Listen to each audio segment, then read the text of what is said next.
কিরে বন্ধু, ঢাকা থেকে আইলাম নেত্রকোনা, ওরাই দাওয়াত দিয়ে নিয়ে আইলো, কিন্তু এরকম কোনো আয়োজন করে নাই। পূজা তো বছরে একদিনই নাকি?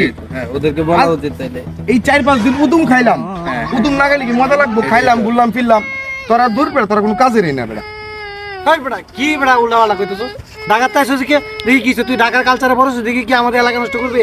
আর তোর ধর্ম কি কয় যে তুই সপ্তমী আর অষ্টমীর দিন তোর এটা কেমন লাগবো? এমন কোনো কথা আছে? আরে ভাই, এটা তো কয় না, এটা কোনো ধর্মেই কয় না। তারপরেও খাইলাম, ভালো লাগলো, ভাই উল্লাস করলাম। এগুলো কোনো সময় করা যাবে না। টোটালি তুমি এইগুলো সমাজকে ভালো মেসেজ দাও।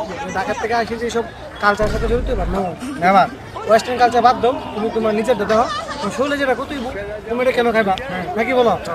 সেইটা তুমি কথা কই। হ্যাঁ বল, সমস্যা নাই। তোমরা ঢাকার থেকে আইছো, ঠিক আছে, ঢাকার পরিবেশে বড় হইছো, স্বাভাবিক বড় হইতেই পারো, কিন্তু এটা না যে সপ্তমী অষ্টমী মানেই যে নতুন করতে হইব এরকম কোনো কিছু না। জাস্ট তুমি এটা একটু চেঞ্জ করো, তোমার মেন্টালি চেঞ্জ করো। এটা না আমি ভালো কিছু খাই রেস্টুরেন্টে চলে গিয়ে আমি তোমার একা হইম। এই শহরে তো আছে না নেত্রকোনা, যদি তোমার মনে করো নান গ্রিল খাইতে চাও, আনালে তোমার একটা ভালো কথা।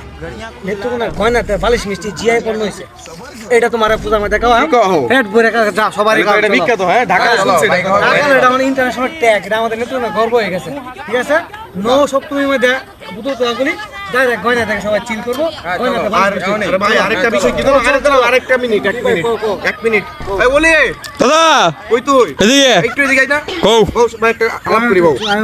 এমনি তো আমি মনে করি কি জানো, এই যে পূজা পার্বণ ঈদে মিদে যদি ড্রিঙ্কস মিক্স করা হয়, এগুলা করলে কিন্তু মানুষের মাথা ঠিক থাকে না। অবশ্যই, ঠিক আছে, অ্যাবনরমাল হয়ে যায়, তখন কিন্তু অস্বাভাবিক আচরণ করে, মারামারি ঝগড়া বিলা, স্বাভাবিক। এগুলো না করে বেটার ভাই। রাইট, হ্যাঁ, আর এটাই আমরা তো ক্ষতির কারণ।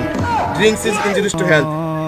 রাইট লাঞ্চ টাইমে অ্যাবসলিউটলি রাইট। চলো আমরা গয়নাতে হ্যাঁ, যে মিষ্টি গাম, এসব পাত